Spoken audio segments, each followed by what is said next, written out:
My name is David Birdsell. I am Dean of the Marxe School of Public and International Affairs. Welcome to the school, welcome to the college, and welcome to this first Marxe Issues Forum for 2018.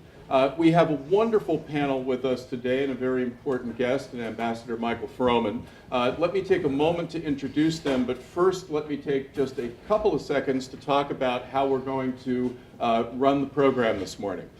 We'll begin with remarks from Ambassador Froman talking about what he sees as key issues right now in trade policy and the linkages between trade policy and national security. We're then going to move into a conversation that will involve Professor Robbins and Professor Muhleisen as well, talking about aspects of what Ambassador Froman overviewed at the top and some other things that he may or may not have been able to get to during that period of time. We'll run that conversation for about 30 minutes, and then we're going to go to questions from you. And the way that those will be managed, you will have, in fact, they should already be there, I think, index cards where you can write questions. Those will be then sent up to me. I will do my best to amalgamate questions that are in parallel with one another so that we can get as much coverage as possible before we wrap up at about 10 minutes to the hour, or roughly an hour and a quarter from now. So that's where we're going to go. Let me just take a couple of seconds. You have biographies in front of you to introduce our panelists today. I'm going to start at the far end with Joselyn Muhleisen, who is a lecturer in public and international affairs, recently completed her doctorate focusing on trade policy at the CUNY Graduate Center in Political Science. Next to her is Carla Robbins. Professor Robbins is an adjunct senior fellow at the Council on Foreign Relations, and most important to us, a clinical professor and faculty director of the Master of International Affairs. And our guest of honor today is Ambassador Michael Froman. He has had a distinguished career in public service, culminating in a period as U.S. Trade Representative in the second Obama administration, 2013, through the final day of that administration last year in January. He is currently at the Miller Center at the University of Virginia. So what I'd like to do is, yes, applause. That's a good thing. So what I'd like to do is ask the ambassador to give us an overview of what you see happening right now. Life looks a little bit different from the way it did when you stepped out of service in 2017. Just a little. And give us a sense of what the burning issues are today, and if you could explain a little bit about the vital link between our trade policy and our national security. Well, first of all, thanks very much for having me. Carla and Mitch have been talking about Rook and Marxe for some time with me, so it's a great pleasure to be up here. I have to admit it's my first time on your campus, and I'm delighted to be here. You know, I'm also delighted that I'm very thankful to President Trump for keeping trade on the front burner. It's certainly in high demand these days, issues of trade policy. And in fact, I think our #1 export right now is political entertainment. The rest of the world is quite eagerly following everything going on here. As you travel abroad, everybody wants to try and understand what's going on here, and so are we. So it's a bit of a challenge. I thought what I'd do is just take literally 5 minutes perhaps and give a bit of a framework of how one might think about trade. And I think one should look at trade really in three ways: economics, geoeconomics, and geopolitics or national security. And really in that order of priority, because when we enter into trade agreements, I think first and foremost, they have to be justified on their economic merits, what they do for jobs, wages, economic activity here in the United States. If you enter into a trade agreement, that's got to be first and foremost on your agenda. I think the interesting thing with going on now is that while we've seen a rise of populism, not just in the United States, but in the UK, around Brexit, on the continent of Europe, in some of the rise of particularly right-wing populism, which has begun to combine with left-wing populism, it hasn't all been anti-trade. I think what's going on in the United States actually is quite a bit different from what's going on elsewhere. Those in the UK who were in favor of Brexit, the day after their referendum passed, went out and said, now we have to go out and negotiate better, more open, more liberal trade agreements. it was not anti-trade, it was not anti-globalization. It was a view, in fact, that Britain could play a bigger role on the international stage if they weren't shackled by the European Commission. And what we see in continental Europe is still very much, while the right and the left have risen a bit, it's really the center is holding, and more of a commitment now to globalization and integration, perhaps, than we've seen for some time. Here, of course, it's a bit different, and I think President Trump was able to tap into a sense of economic insecurity and a concern about wages and jobs, quite legitimate concern, by the way, about wage stagnation, about income inequality, in ways that were channeled into the trade area. Whether trade had anything to do with it is another issue, or how much trade had to do with it is another issue, whether it's technology, whether it's immigration, whether it's trade. But trade is what becomes oftentimes the scapegoat or the vessel into which people pour their legitimate economic issues. On the economic side, I think what's interesting is the rest of the world continues to move on. The European Union is negotiating trade agreements around the world. The TPP countries, Trans-Pacific Partnership countries, have decided to move on with TPP without the United States. There's very interesting trade integration going on in Latin America with the Pacific Alliance. In Africa, there's active negotiations going on of various trade agreements amongst themselves and across the continent. And so it's really the U.S. that is a bit of an outlier here, while the rest of the world continues to see the value. And why that's important is as the rest of the world moves on, it's our businesses, our workers, our farmers and ranchers who will see their share of the global marketplace go down. So if we're on the sidelines while the rest of the world moves forward, we'll actually see a decline of opportunity rather than an increase. Second issue, geoeconomics. And this I think is actually quite important. The Trans-Pacific Partnership was an effort to integrate 40% of the global economy, but it was very consciously an effort to say, we think it's important that the U.S. play a leadership role in writing the rules of the road for the global trading system, as we have, by the way, for much of the last 70 years, and not give up that role to China or to anybody else, because China, to be frank, has a very different view of how the rules-based system or how the global trading system should operate.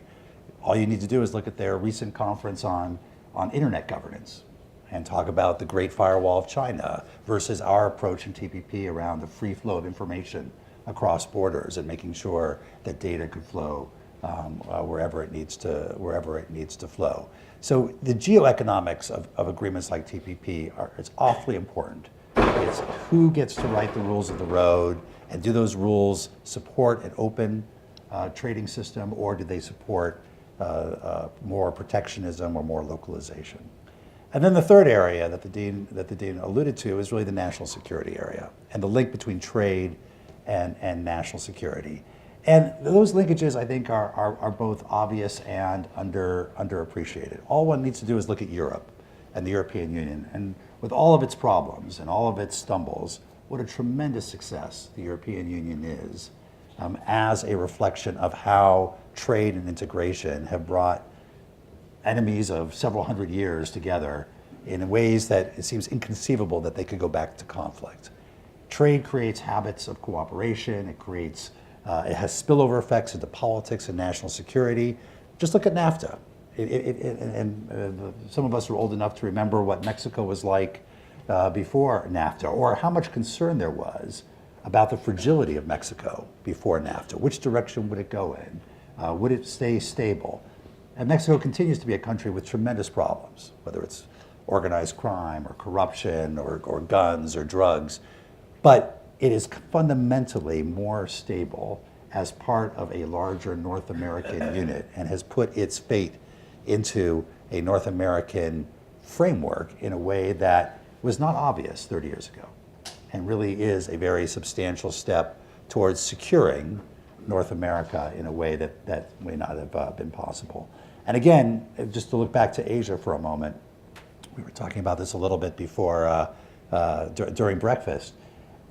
Our partners in the region, Vietnam desperately wants the U.S. to be engaged in Asia, economically, politically, strategically. They want us there, not as a way of containing China, because I don't think China is capable of being contained per se, but to balance and to have an alternative model, an alternative partnership, to avoid being overly dependent on one country for either economic well-being or for national security. And that's where trade plays a significant role, because through trade, we find ourselves meeting, engaging, beginning to solve other problems, and as it grows, we end up having a deeper and deeper national security relationship as well.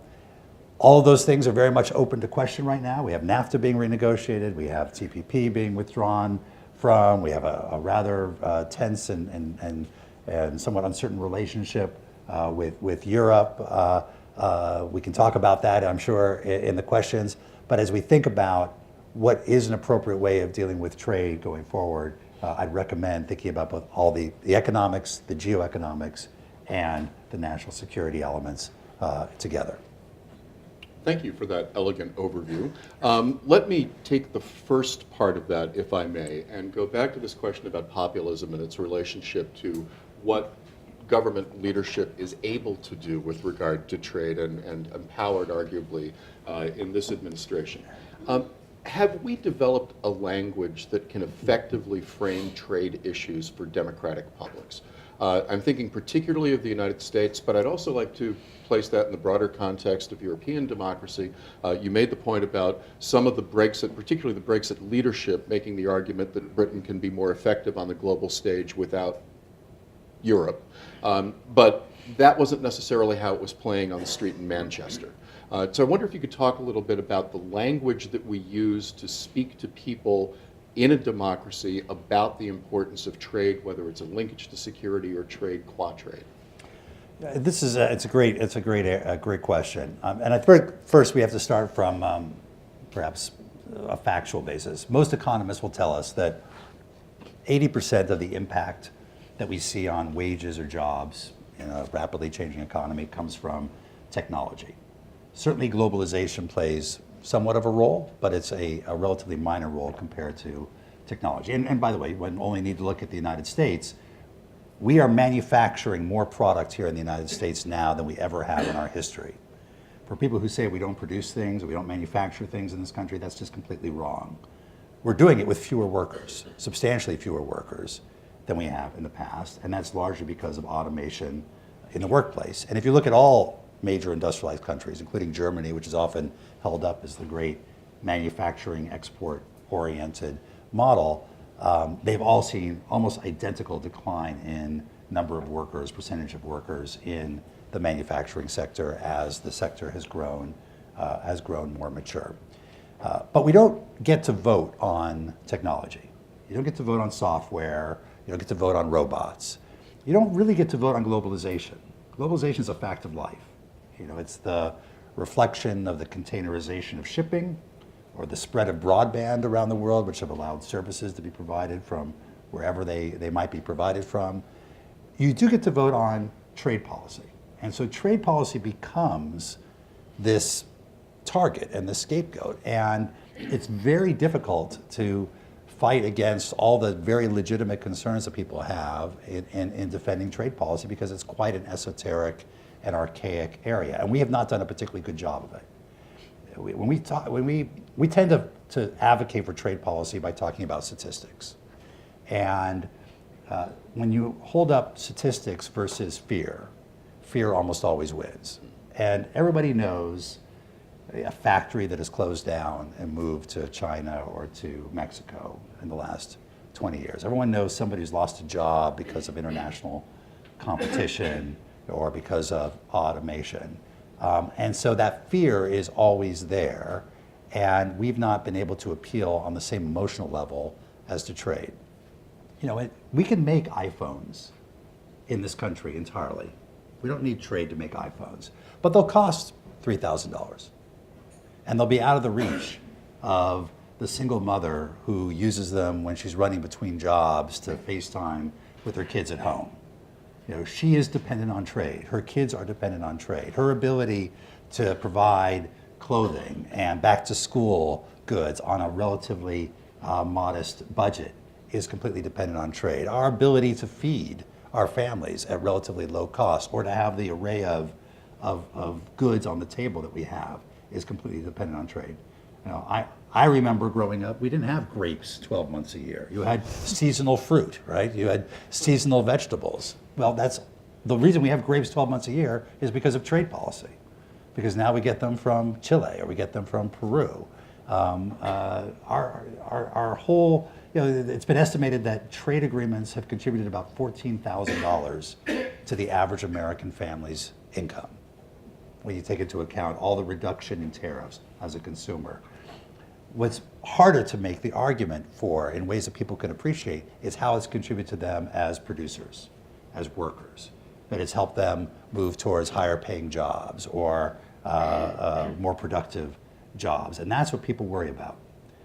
All hope is not lost. If you look at recent polls, and Pew Foundation has done a lot of work on this, first of all, more people are internationalists and support trade now than I think for the last several decades. More than 70% of the American public support trade.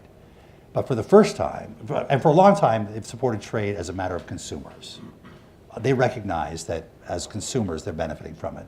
For the first time, 56% of the American public believes that trade creates jobs and improves wages in the United States.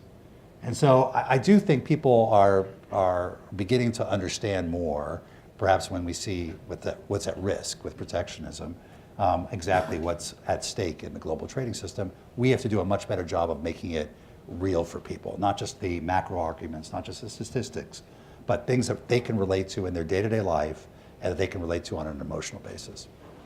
You mentioned TPP as a lost opportunity in many respects. Can you talk a little bit about what the damage may be to the United States in not being an initial partner in TPP? And as you pointed out, it's moving along just without us. Can we get back in? And with regard to trade relationships overall, this administration is prioritizing bilateral trade relationships, not the multi-party trade relationships that have been the emphasis in several prior administrations. How much ground do we lose? Is it possible simply to say, okay, we're going back into this game if a subsequent administration were to decide to go in a different direction? I have no doubt that the decision to withdraw from TPP will be seen in retrospect as one of the greatest strategic blunders in recent American history. I think it's already playing out, unfortunately, exactly as we feared it would play out. That's the bad news. I think the good news is, and somewhat to my surprise, the fact that the TPP 11, the other 11 countries, have decided to move forward with TPP without us, I think is a positive, because we'll see most of the rules that we negotiated, whether it's on strengthening labor and environmental protections, or putting disciplines on state-owned enterprises so that they have to compete fairly with private firms, or the digital economy issues around the free flow of data across borders. We'll see those go into effect, and that is very much in our interest. And it's in our interest, when it comes to rules, it's in our interest that as many countries adopt as consistent a set of rules as possible. That's why the Obama administration and previous administrations put value in multi-party negotiations. Because particularly if you're a small business, if you're GE, if you're a big business, you have a staff of 100 people who are understanding trade agreements and figuring out how to navigate them and make sure that your policies are, or your products are sort of aligned with the benefits of the trade agreements. If you're a small business, you can't afford to do that. You can't afford to navigate multiple rules into multiple markets. And so having one consistent set of rules across as much of the global economy as possible is of great value for bringing small and medium-sized businesses, which are the job creators in most economies, into the global trading system. So that's why there's emphasis there.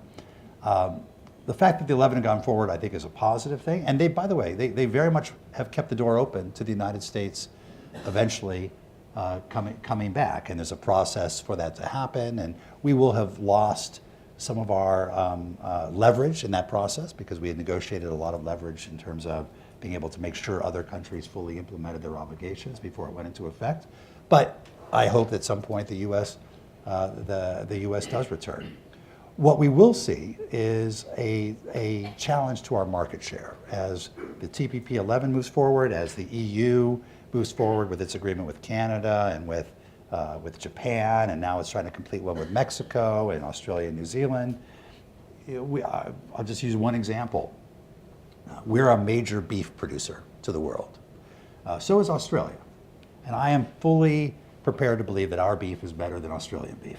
But when you face the Japanese market, we have an Australian cattleman here, all right. But when you face the Japanese market, we now face somewhere between a 39 and a 50% tariff on our beef. And the Australians face about a 29% tariff on their beef, and it's going down to 19%. We have a hard time competing with that. The cattlemen in the United States have estimated that they're losing about $140 million a year of sales just because of that one agreement between Australia and Japan. Multiply that by 1,000 products and a dozen countries, and you'll see that group after group in the United States, agriculture and manufacturing services, are going to find ourselves on the outside looking in as our market share is being challenged by our competitors elsewhere, whether it's Europe or across the TPP countries. And that is very much an economic negative, which is why more and more groups are now speaking out in favor of returning to TPP. 25 senators wrote a letter last week, about that. Various agricultural groups are feeling the pain already, and they've come out. I think you'll see that more and more across the U.S. economy as these other initiatives move forward. Well, don't worry, in Baruch Catering Systems, it's only American beef that you're going to serve across the hall. Sorry, John. We'll work this out another time. I have one more question for you before I get Carla and Joselyn into the conversation as well. And it has to do with this idea of a common set of rules. One of the arguments that the president made during his campaign was that the United States is getting taken to the cleaners by China, particularly. The newly issued National Defense Strategy calls China out specifically as a security issue, as a trade manipulator. And there are very strident positions taken in that document with regard to China particularly. Is that the right way to proceed? And is he right? Is it possible that we can get a better deal, even within the context of the current WTO-driven process, by being a more aggressive player within that framework? You know, I think this administration is right to focus on the particular challenge that China poses to the global trading system. And the WTO is not as well suited as we would like to deal with state capitalism and predatory industrial policy and the kind of policies that China's been now quite open about talking about in the China 2025 strategy, the China 2050 aspirations. Whether it's subsidizing, maintaining a closed market to protect various industries, forced technology transfer, intellectual property rights theft, whatever it is, all the various tools that China brings to the table, they do very much pose a challenge to the open rules-based trading system. The question is what to do about it.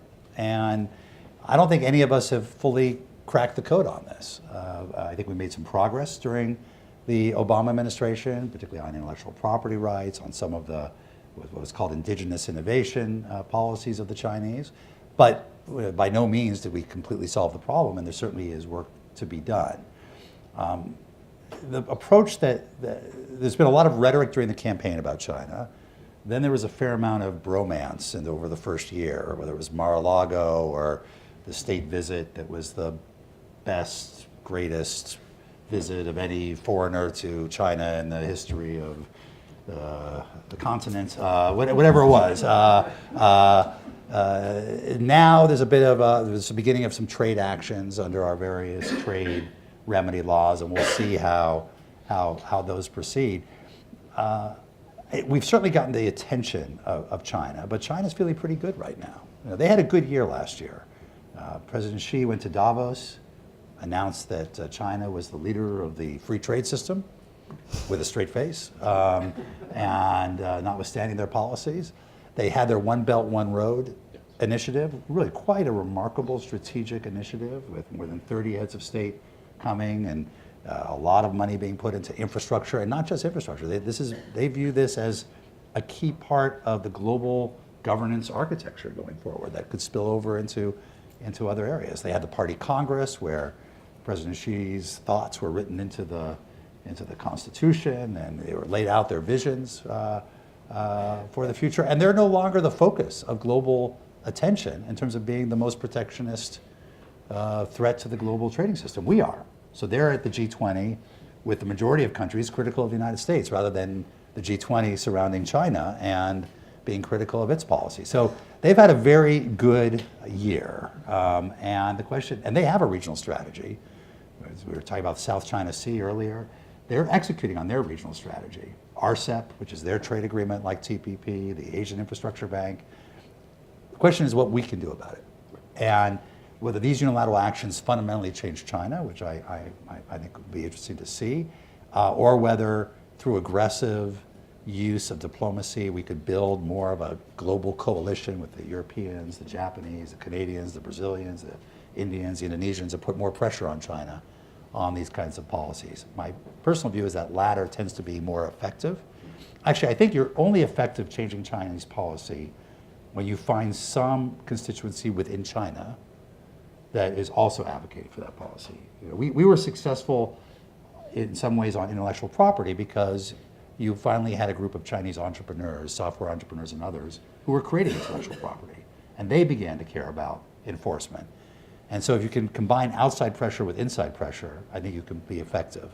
There are forces in China who want to see reform. We need to find ways of working with them, bolstering them, and providing international support for them to move that country in that direction. I'm not sure stirring up the nationalistic pressures through our unilateral action is going to achieve the same objective. Thank you. Carla, I know you've been focused on the new NDS, and you've been struck by the quality of language with regard to trade in that document. Can you talk a little bit about how you see that as a pivot and what it portends for the United States and our trade partners with regard to the South China Sea and beyond? So they've come out with these two documents. One is the National Security Strategy and one is the National Defense Strategy, which are congressionally mandated. And basically what they say is what Trump has been saying all along, which is we are getting ripped off by the world, and that it's a world of great power competition, economically, militarily. When they rolled out the National Defense Strategy, they said the fight against terrorism is no longer the focus. It's now all about great power competition. In the near term, yes, the Russians are very problematic in Europe, but in the longer term, the Chinese are trying to supplant us. They're trying to supplant us economically. They're trying to supplant us militarily. Some of these things are not unreasonable statements. Some of these things we certainly have to focus on. But what is missing in all of this, and it really does go back to what Mike was saying, is that you can't take on these fights alone. And by pulling out of TPP, by pulling out of Paris, by threatening to pull out of NAFTA, they have created such a fundamental anxiety about the reliability of the United States which is completely missing in this. They talk about American leadership. They do talk about fighting with allies in these documents as well. And they've completely lost the thread. I don't know if they realize it or not, that people feel that they can't trust us anymore, that they can't rely on us anymore. They talk about North Korea and Iran in it. How can you possibly talk about confronting these people, going to other allies and say, trust us on the intel, when you're not even sure they're going to stand up for the Article 5 commitments, the one for all for one commitments in NATO.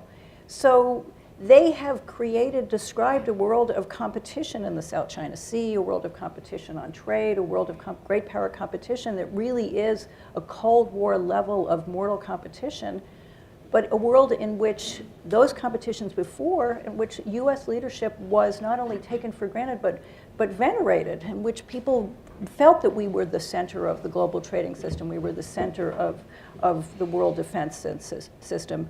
Now, President Trump goes out there and says, of course it's America first, we all expect you to put your countries first, and don't really rely on us. And so there's this fundamental contradiction there that has created, I find, everywhere that I go, whether it's talking to the Vietnamese when they were here, going to Halifax, going to the International Security Forum, the fundamental question that people keep saying to me again and again and again is, we're not sure we can really rely on the United States. So you have this document declaring a new Cold War almost, but a United States that is basically withdrawing at the same time. So it seems like a fundamental contradiction to me.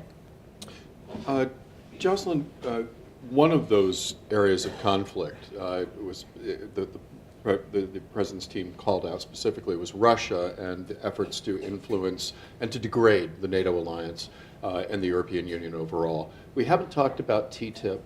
I wonder if you could talk a little bit about what you see as U.S. relationships with regard to trade and ultimately with regard to security on the European continent.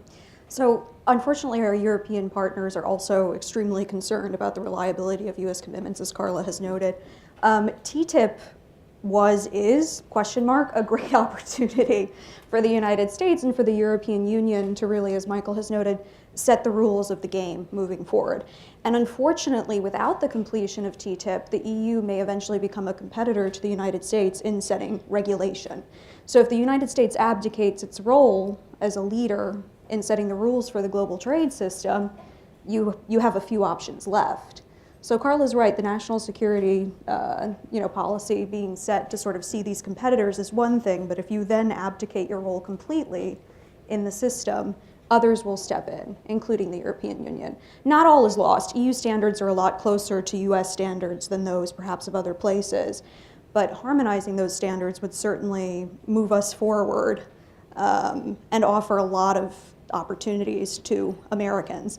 I also want to connect it to regulatory policy. So there's a great opportunity to set regulatory policy in an agreement like TTIP or TPP, and I don't think politicians or policymakers communicate the benefits of harmonizing regulatory standards very well to the public. It's not necessarily quantifiable off the bat. What does it mean if there's a minimum wage set by TPP? If we have a regulatory council or an ISDS within TTIP, what does it do for us? And the answer is a lot, but I don't know how you communicate that effectively to populations. So we're back to the difficulty of trying to explain inherently complicated things to people who aren't involved with it on a daily basis. Taking trade down from the national level and the relationships between nations to relationships to subsidiary components of nations. And I'm thinking of state to province trade activity, city to city trade activity, an explicit policy of the Obama administration out of the Office of Intergovernmental Affairs and the Department of Commerce over both Obama terms. Any of the three of you, but starting with the ambassador, could you talk a little bit about the rise of subnational trade activity, which has now been embraced by mayors and governors in this country and around the world? Yeah, no, look, I think it's very important, and I think when we were advocating for TPP, I loved working with governors and mayors because they totally get it. And by the way, on a completely bipartisan basis, the number of Democratic mayors, Democratic governors who are close to the ground, see the job creation possibilities, and are out there, as you suggested, advocating for their cities and their states. They now see it as a core part of their job to have an international trade office, to lead trade missions to countries around the world, to lead investment missions to try and get companies to invest in their states and their localities. And it has a real effect. It has a real effect. And there's a competition going on among them to try and attract that kind of activity. So, when I'm on a plane to Asia, it's 3 out of 4 times there's some governor or mayor, with a delegation on the plane heading over there to try and advocate for them, and it really works. And at a time when the federal government is sort of seen as kind of stepping back. Now, what states and localities can't do is really trade policy. They can't negotiate trade agreements with other countries or eliminate barriers or things of that sort, because those are largely at the federal level. But what they can do is a very effective job of advocacy. And other countries, Germany, France, Britain, they're very good at advocacy for their companies. We've gotten better at it at the federal level, but I think governors and mayors are really at the leading edge of that. Is there anything within the current federal environment that either accelerates or hinders that kind of state to province, city to city relationship? Again, an explicit policy of the Obama administration. Where is that today? Well, one thing that we did in the Obama administration, and this may have started back in Bush, something called Select USA, which was a program to attract investment to the United States. But under the Obama administration, we greatly expanded it. We would have these annual conferences of literally thousands of people, and they would sell out almost immediately. People coming from all over the world, but also a lot of governors and mayors came to present on their cities and states to attract investment to the United States. Again, taking a page out of books that other countries have been doing for some time. We always were kind of complacent about it. Felt like the U.S. is here, we don't really need to promote ourselves. But at a time with global competition, we do need to make the case of why a foreign company should put their incremental dollar of investment in the United States versus someplace else.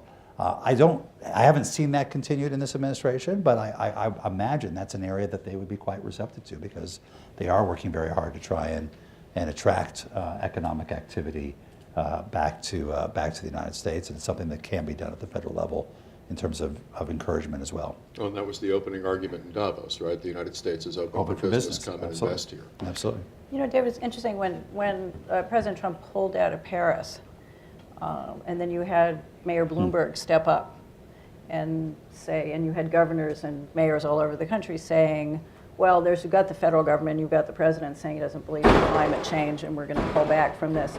But private businesses and mayors and governors can make up at least half of the difference, even with getting out of the Clean Power Plan. Don't worry, the United States is still committed. And you saw governments all over the world seize onto this. Don't worry, that we can still push forward with this system. And it's true on a certain level, but it's basically what people are holding on to almost with bloody fingernails for 4 years. That don't worry, the United States really hasn't given up, because there's still a United States separate from Donald Trump, separate from the sort of nihilism, the Luddites that are going on in Washington. But when you talk about the really major national security issues, and when you talk about even on the Pew polling data, people are turning against the United States and turning against Americans for the first time as well. That halo effect there of the Bloomberg effort, of the climate change, all of that is comforting for all of us, but it's really the pronouncements out of Washington are really having a very injurious effect on the notion of American leadership. And for the first time, not just on the perception of the U.S. government, but also the perception of the United States. I don't mean to be a downer on this, but it is truly out there and it's measurable. Well, we can be down. It's Last time we did this, you accused me of being fizzy. and well, it's nice to oscillate. Right. But let's stay with this for a moment, and a version of a question that I asked earlier. How do we claw back? I mean, this is we are clearly not participating in TPP right now as that agreement moves forward. TTIP, as Joselyn suggests, is somewhere, but we're not exactly sure where. What can be done right now, and again, absent regime change, right? I mean, what is it that we can be working toward right now, and how much ground do we necessarily lose? Is that essentially water under the bridge, it's gone, or can we return to something like the status quo ante at some point, should a different administration elect to go back in that direction? And I'll leave that with, Joselyn, do you want to start? I think the answer is yes, but only as soon as there's a recommitment to the multilateral system, until multilateral agreements. I think you're going to see us lose ground, as Michael's noted, when we're not a part of these agreements, because U.S. preferences won't be considered in them. And U.S. commitment to the World Trade Organization, and okay, the dispute settlement mechanism is far from perfect, and we all acknowledge that, but not using these institutions when the United States has been a founding member of them comes at a cost for American participation in the international system and the leverage we can have later on. So I think it's possible. I don't know where we will be in 4 years. I don't think anyone does. But the longer that 3 years, okay. But the longer that we do not participate and really push those multilateral institutions and agreements, we will be losing. Yeah, there's fundamental anxiety about American leadership is really a major one, and it's a very dangerous one. I am very, last time when we talked about this, you weren't sure that TPP would go forward. You didn't think the Japanese were going to commit to it. And that is very comforting, and because and many of the rules for that rules-based system seem to be going forward. That's a good thing. We may lose market share, we may lose leverage, but at least the rules-based system is going forward on that. But if you have the United States, who's basically the founder of the international security rules-based system itself, saying things like, well, you know, I'm not sure I'm going to come to the defense of certain countries in NATO itself, you have two basic problems here. One is, what are the Putins of the world hearing when you hear that? And they're going to look at places like Latvia and Estonia and Lithuania and saying, maybe I'm going to test that. So we could potentially have a major national security crisis. And yes, you can say it's only 3 years, but getting from here to there, that's one of them. There's this piece in the New Yorker about making China great again, in which you have an on-the-record quote from someone saying that Donald Trump would trade Taiwan for jobs. I mean, if the Chinese believe that, are they going to test us in the South China Sea? So we can talk about getting from here to there in the next 3 years. Would not minimize the potential for having something that we really, the Chinese or the Russians end up testing us on a great power competition. And then there's the longer range question here, which is, what is a world in which countries can't trust relationships, in which the U.S. has been the guarantor since the end of World War II of relationships, of this notion that treaties really mean treaties, that when people make commitments, commitments are real. If you look at the polling data on NATO, the Italians say they will never die for Germans. But if you look at the polling data for the United States, Americans were always willing to die for Europeans. If this notion that the United States, which has always been the guarantor since the end of World War II, is no longer the reliable partner, that is another rules-based system that is really up for grabs. Can we survive for 3 years and say, oh, it was all a terrible nightmare, JR really wasn't shot? That's a reference for those of you who are our age and watch Dallas. We'll explain that to the students later. For all the students, your homework is to find out Who JR is. Who was JR and was he shot? When it was that you couldn't get oranges in January. There was a revival of Dallas, I think, 2 years ago. So I think it's possible there's a Hulu series. Dynasty is back. Oh my God. But was it all a terrible nightmare? Or is there something that, we've got two sets of questions. One, are we going to have a terrible national security crisis between now and then, which the system's going to be tested? And the other one, is the system really unraveling? And without the United States as the center of it, there's a fundamental level of anxiety out there. There's an old adage of pick your predecessor well. I think the next president is going to have a great time because it will be such a breath of fresh air that will be welcomed in capitals around the world. She will be welcomed. She will be welcomed by capitals around the world. We should define which pronoun we're going to use. I guess I have mixed views on this.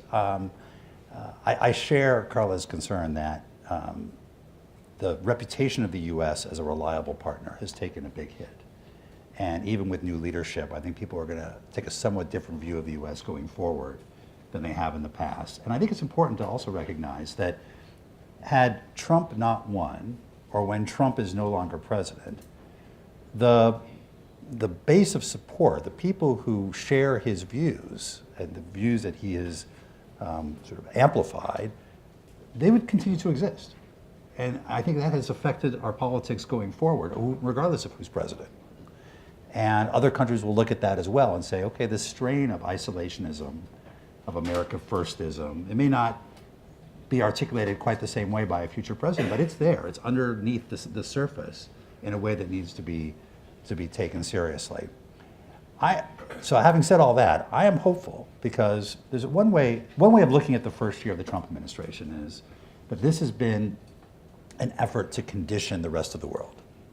The rest of the world now understands there's a new sheriff in town, got different perspectives on the world. Assumptions that we all took for granted are now open to question. And the rest of the world is paying attention. And we were talking about it at breakfast. The only thing that other countries resent more than U.S. leadership is U.S. disengagement. And they want the U.S. to be involved. They want to work with the U.S. They want to work with President Trump. They want to find ways of accommodating him if they can. And if this administration were capable of pivoting now from the conditioning exercise that they've been undergoing to laying out a coherent strategy for what the world should look like and how it should be governed and how to address both our national and our transnational challenges, I think the rest of the world will be quite receptive to it. That requires a great deal of thought and flawless execution, neither of which has been the hallmark of this administration to date. But there is, it has only been 1 year, and we have to remember that. And we have to remember that for two reasons. One is we're all talking about 3 years here, and I do think the rest of the world is increasingly of the view we can wait out the United States, whether it's on trade or national security or climate change, if it's 3 years. But as far as I remember, it is possible that it will be longer than 3 years. And I think the question will be, how will the world react in that circumstance to U.S. leadership going forward? Yeah, this is important. I'm going to keep you on speed dial so that when Carla comes in and depresses me, I'll have an opportunity to have another kind of a conversation. Although what he just said, he didn't even say the word 8, but he was going there. Yes, this is true. Seven. I'm just for everybody in the audience. Linda and her team have been out distributing those cards. I have one more question, and then it's going to be your opportunity. So if you haven't had a chance to fill out a question on a card, please do so, and I will be pivoting to those questions in just a moment. I want to go back to the new sheriff in town. There is one, and many would argue that he lives in Beijing. And I wanted to talk a little bit, in a little bit more detail about One Belt, One Road and the nature of Chinese infrastructure investments and trade infrastructure investments specifically. How much ground is Beijing likely to be able to gain over this period of time? And where are the potential missteps? Is there a hand that gets overplayed here plausibly? And I'd like to hear from all three of you on that front if we could. Well, I think on one hand, China's laid out a very ambitious regional strategic strategy and initiative and has been quite effective at bringing it together and getting the world's attention to it, starting with the AIIB and now the One Belt, One Road initiative. And they have the resources and the commitment to deploy those resources in a way that is obviously not just about economic interaction, but they hope to have political and strategic ramifications as well. Having said that, China has been notoriously bad at exercising soft power and have often overplayed their hands or played it in a ham-handed way to their detriment. And one need only look at Africa, where obviously China is very active, much more active than any of the former colonial powers, much more active than the United States in terms of investment. And the more active they are, the more they are resented by African leaders, African political establishment, and African citizens.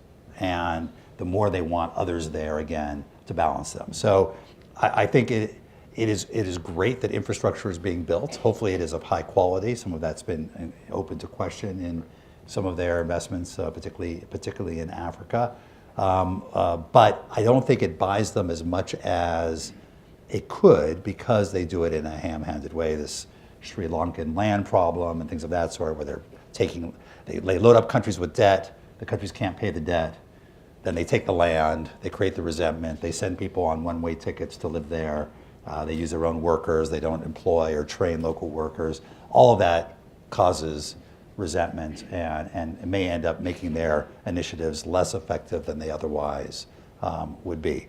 But the fact of the matter is we don't have the resources, and the international financial institutions, the World Bank and others, don't necessarily have the resources to build this infrastructure. And if the Chinese are willing to build it, it will hopefully contribute in a positive way to development in these countries and have positive spillover effects. It just may not have all the effects that the Chinese wish it would. I don't think we fully understand I know we don't fully understand what goes on inside of China in decision-making, because it's the power of the PLA, the army, versus the power of the foreign ministry, versus the power of economic forces, and who makes decisions on these things. And there is a competition that we really don't understand. There's a very strong mercantilist force there that's doing things. But when they set up the Asian Infrastructure Bank, which we thought was going to be totally corrupt and mercantilist, and it basically lives by World Bank standards. So somebody made a decision at some point that this wasn't going to be a humiliating exercise, that everybody was watching and that they had to behave. So we don't know what the pressure points are. You made the point before that the best way to work with them is to find constituencies inside. But the real power ministry constituencies are a black box for us. Yeah. And so we have China making decisions, national security decisions about Taiwan and how that's going to play out versus their decisions. How much are they looking with One Belt, One Road to make friends versus to try to bully people and pressure people? And I don't think they've made their decisions. And ultimately, those of us who are observers from the outside don't really understand the power of the PLA and the power of it even versus Xi in the sort of decisions that are being made there, and how much of this is just trying to build good neighbor relationships, how much of this is to promote their trade, and how much of this is sheer naked mercantilism.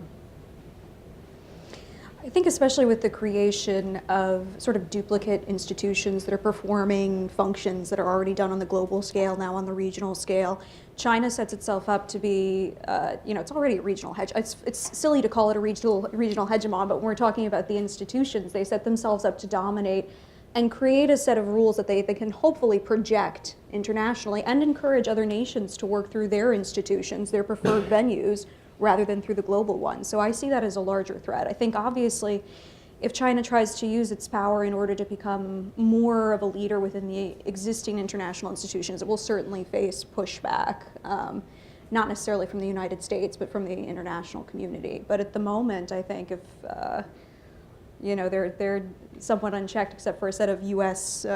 Tariffs and quotas that are hopefully going to target them, I don't see any way to limit their influence. I mean, ultimately, you have to ask yourself, do we find it, are they a regional power? I mean, are they, how close are they to being a great power? They have one foreign base in Djibouti. Of course, a few years ago, they had no foreign bases. So do we say, oh my God, they have one foreign base? They've got 2 aircraft carriers, okay? A few years ago, they only had 1 aircraft carrier. The question is, do you focus on the trend as being really terrifying, or when you realize they really are still a regional power? I don't think China has decided if it wants to be a regional power or not. Okay. We have a number of questions, some of which walk across China, but we're going to start with NAFTA. This from President Wallerstein, so we get a pride of place in for the first question from the floor. If the NAFTA negotiations blow up or are terminated, what are the immediate and longer term implications? New bilateral agreements, trade wars, something else? Well, it's been interesting to watch because President Trump has achieved something that neither President Obama nor President Bush nor President Clinton were ever able to do. 71% of Democrats now support NAFTA, which is really quite remarkable.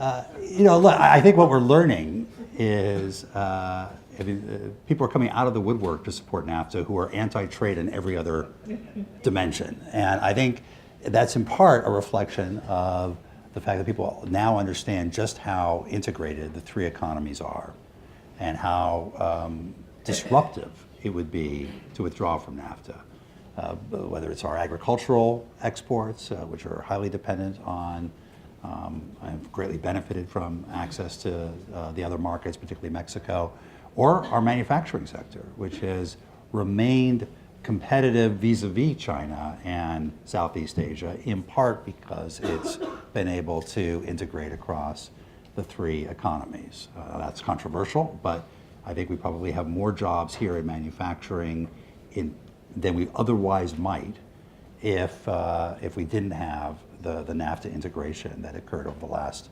25 years. So I think if it blows up or the U.S. withdraws, we're likely to see a lot of disruption across our economy, agriculture, services, and manufacturing. And it would take some time to reestablish supply chains and a lot of investment in several years to reestablish supply chains to remain, to get that production going again. And the question will be, how competitive will we be internationally if our products are suddenly much more expensive than they otherwise would be. There's talk about whether they could do some bilateral deals or not. I'm not sure that really makes that much sense because Canada and Mexico are part of TPP. Their trading relationship is now established, and they have the TPP framework to govern their relationship. So it's only the question of what our relationship is with the others. And if we're able to, I mean, ironically, I've always thought that after China, our most scratchy trade relationship in the world is with Canada. We think of ourselves as brothers and so close and so, so similar, but actually from a trading perspective, it's been one of the most difficult relationships in our history. Our first tariff, 1789, I believe, was against lumber from Canada. We're still arguing about lumber from Canada today, so plus ça change. So I think hopefully, I think this administration came in relatively indifferent as to whether they wanted a renegotiated NAFTA along the lines that they laid out or withdrawal. I think they've come to learn that withdrawal would be so disruptive that the focus is now on really trying to achieve a renegotiated NAFTA. One of our audience members asks a question about Canada, that Canada and the U.S. are very similar in terms of development. Why do I see so many U.S. branded products labeled Made in Canada? We can get beyond down jackets in that one too. Look, I think it's just the integration of our production that an automobile will cross the U.S.-Canadian border 4 or 5 times in the process of production. We've just managed to figure out where best to produce things, and because the borders have been open and because tariffs have been eliminated, we've been able to take advantage of the comparative advantage of each country. The steel workers are represented by the same union on both sides of the U.S.-Canadian border. So there's a lot of integration there that would be undone if NAFTA were to actually be withdrawn from. Okay. Provost Christie has a question about One Belt, One Road, noting that it's focused on areas of the world where the U.S. has relatively limited trade agreements, and asks, have we lost interest in Central Asia, Africa, and Eastern Europe?